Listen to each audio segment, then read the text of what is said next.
In the Ten Commandments, Commandments 6, 7, 8, and 9 are the ones that prohibit acts of evil: murder, adultery, stealing, and perjury. And then there is one commandment that prohibits the thing that leads to murder, adultery, stealing, and perjury. Which one is it? It's the last of the 10. Do not covet anything that belongs to others, not their spouse, their house, their servants, their animals, or any of their property. In order to understand this commandment and its unique significance, the first thing to understand is that this is the only one of the 10 Commandments that legislates thought. All the other commandments legislate behavior. In fact, of the 613 laws in the 5 books of Moses, virtually none prohibit thought. Why then does the 10 Commandments include a law that prohibits a thought?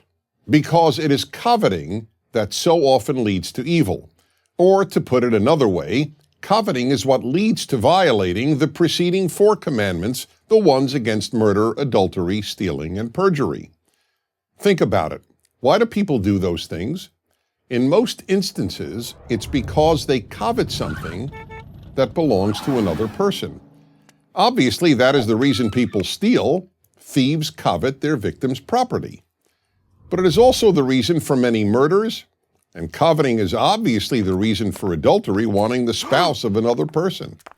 As for perjury, or bearing false witness in the language of the 10 Commandments, that is done in order to cover up all these other crimes that are caused by coveting. But in order to understand why coveting is the one thought that is prohibited in the 10 Commandments, and one of the only thoughts prohibited in the entire Hebrew Bible, we need to understand what coveting means, and equally important, what it doesn't mean. To covet is much more than to want. The Hebrew verb, lachmod, means to want to the point of seeking to take away and own something that belongs to another person. Note that there are 2 operative elements here: seeking to own and belongs to another person. Seeking to own does not mean just envying, or in the case of your neighbor's spouse, just lusting after. Neither envy nor lust is prohibited in the 10 Commandments.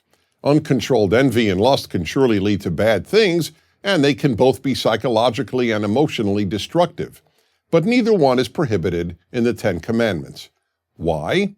Because neither is the same as coveting. It is coveting that almost inevitably leads to stealing, to adultery, and sometimes even to murder. Let me explain this in another way. The 10th commandment does not prohibit you from saying, "Wow, what a great house or car or spouse my neighbor has. I wish I had such a house or car or spouse." That may end up being destructive, but it may also end up being constructive. How? It may spur you to work harder and improve your life so that you can obtain a house or car or spouse like your neighbors. It is when you want and seek to gain possession of the specific house, car, or spouse that belongs to another that evil ensues, and that is what the 10th commandment prohibits. Therefore, one of these 10 commandments, these 10 basic rules of life, must be that we simply cannot allow ourselves to covet what belongs to our neighbor. Whatever belongs to another person must be regarded as sacrosanct.